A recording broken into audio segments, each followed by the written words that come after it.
Muy buenos días, apreciados estudiantes. Bienvenidos a su clase de hoy de química. En la clase hablaremos acerca de los carbohidratos.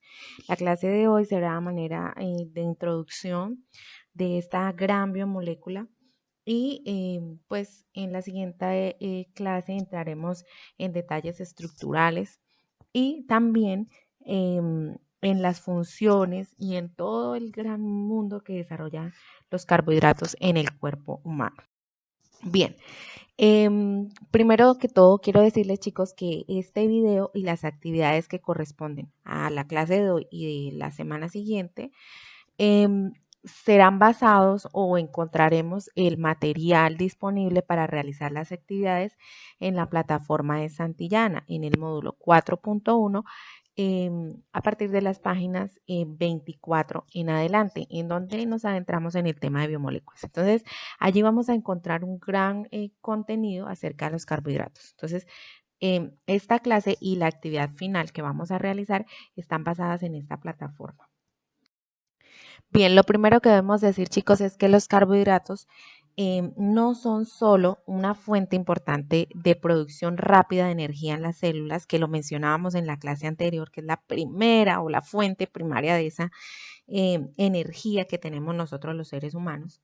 Entonces, no son solo eso, sino que también son las o conforman las estructuras fundamentales de las células y componentes de numerosas rutas metabólicas. Sin esas rutas metabólicas, nosotros no pudiéramos desarrollar ninguna función en nuestro cuerpo.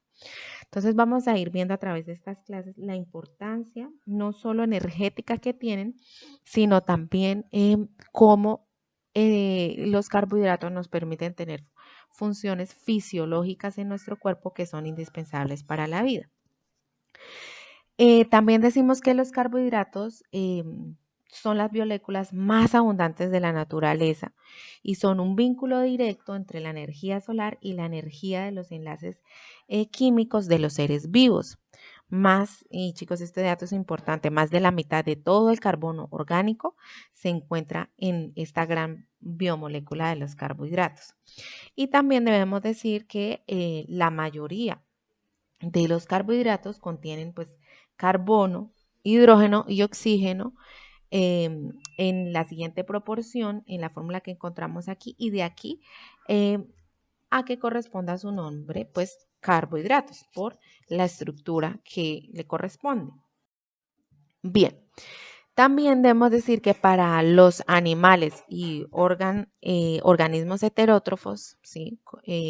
Que tienen no solo funciones diferentes, sino que no somos capaces de sintetizar nuestro propio alimento como si lo hacen los autótrofos, la glucosa es la principal fuente de energía.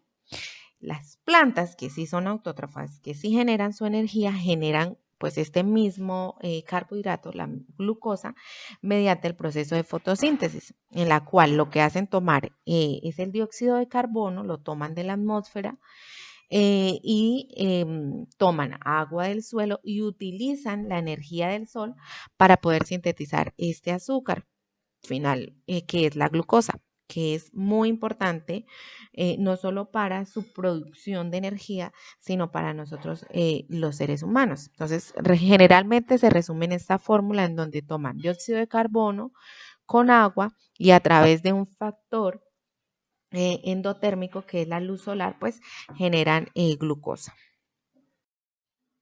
Bien, la glucosa es utilizada por la planta para sus procesos metabólicos y para sintetizar otra clase de azúcares como son la sacarosa, el almidón y bueno, y otros allí.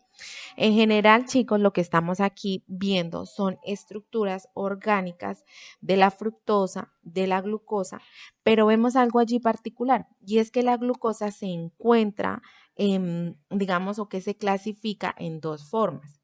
Una la de glucosa y otro es la L-glucosa.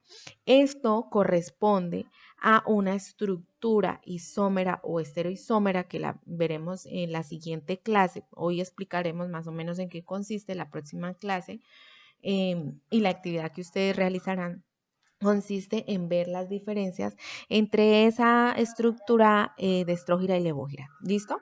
Y básicamente corresponde a como si pudiéramos ver tridimensionalmente un giro que corresponde a esta estructura de la glucosa. Bien, ¿cómo se clasifican los carbohidratos? Entonces, de manera general, los carbohidratos se pueden dividir en simples y complejos.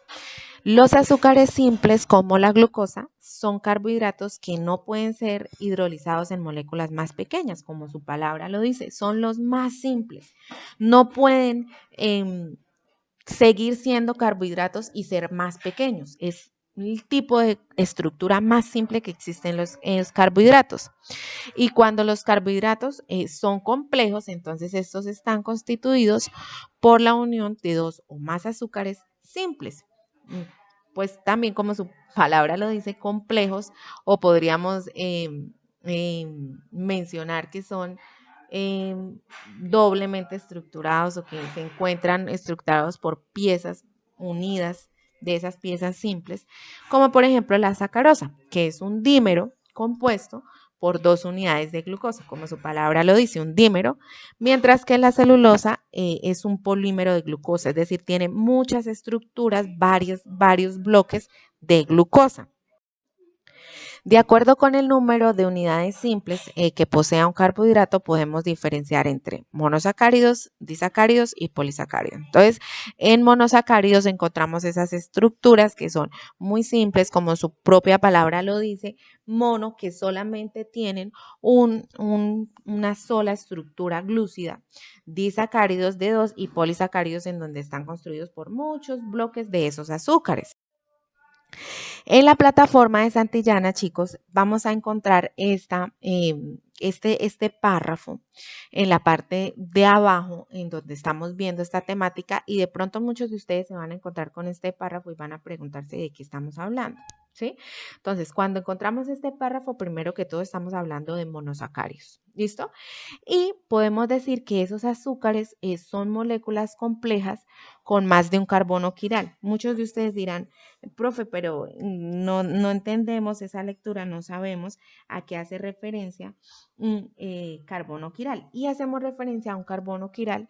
Recuerdan que cuando nosotros iniciábamos a ver química orgánica, veíamos que un carbono se encontraba unido a 4 hidrógenos en su forma natural, en su forma normal.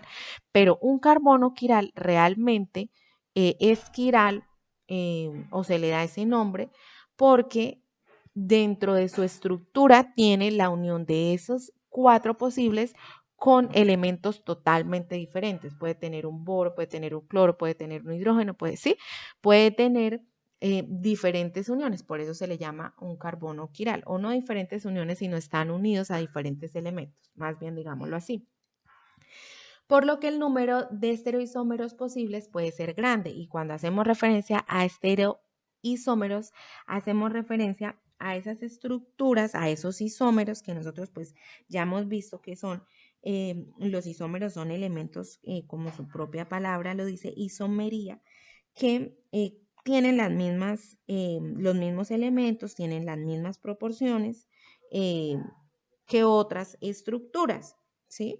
Pero digamos que a nivel de estructura molecular son diferentes. Cuando nosotros hablamos de estereoisómeros, hablamos de que tienen la misma fórmula química, la misma fórmula molecular, podríamos decirlo, y se encuentran con los mismos enlaces en sus átomos, pero hay algo a nivel estructural, hay una diferencia a nivel, digámoslo así, como tridimensional que los diferencia, que era cuando veíamos hace unas diapositivas anteriores la de glucosa y la L-glucosa. ¿Listo? Entonces, pueden generar estos azúcares con estos carbonos quirales, pueden generar muchas estructuras de esa forma, como vimos la L-glucosa y la D-glucosa. Por ejemplo, una pentosa, que es un azúcar conformado por 5 carbonos, puede tener 3 carbonos quirales y en general, como lo vemos ahí en esta fórmula, puede tener 8 estereoisómeros posibles. Y una hexosa, que es una estructura, un azúcar con 6 carbonos, que puede tener 4 carbonos quirales, en general puede tener hasta 16 estereoisómeros posibles, ¿sí? Entonces, digamos que aquí entramos a jugar con una cantidad de giros a nivel estructurales de la fórmula que hacen muy característicos a los carbohidratos y que los hacen diferenciales del resto de las biomoléculas que vamos a ver más adelante. Y de todas formas debemos decir que sin embargo no todos esas combinaciones estereoisoméricas que se pueden dar pues se dan en la naturaleza, son muy pocas las que realmente se logran dar, ¿sí? Entonces quería mostrarles este párrafo para que entendiéramos o para que se entendieran, ustedes trataran de entender un poquito a qué corresponde esta estereoisomería y con qué la relacionamos con las diapositivas anteriores. Entonces, en general podemos hablar de esas conjugaciones tridimensionales que puede conseguir una estructura de azúcar. ¿Listo? Bien, chicos, entonces la actividad de la clase de hoy será precisamente de eso que hablamos, de los azúcares D y los azúcares L. Ustedes en sus cuadernos, una vez visto este video, van a realizar un gráfico, un mapa mental, un cuadro comparativo, los dejo a su elección, en donde escriban, número 1, las diferencias estructurales, es decir, ustedes van a colocar la estructura de los azúcares D, los azúcares L, van a señalarles y me van a colocar o van a hacer esa comparación entre los azúcares D y L y cuál es la diferencia entre estos. Entonces, esa es la actividad de la clase de hoy. Por favor, deben enviarlo, subirlo al módulo que se encuentra disponible en la plataforma. Bien, chicos, muchísimas gracias por su atención. No olviden realizar la actividad de la plataforma.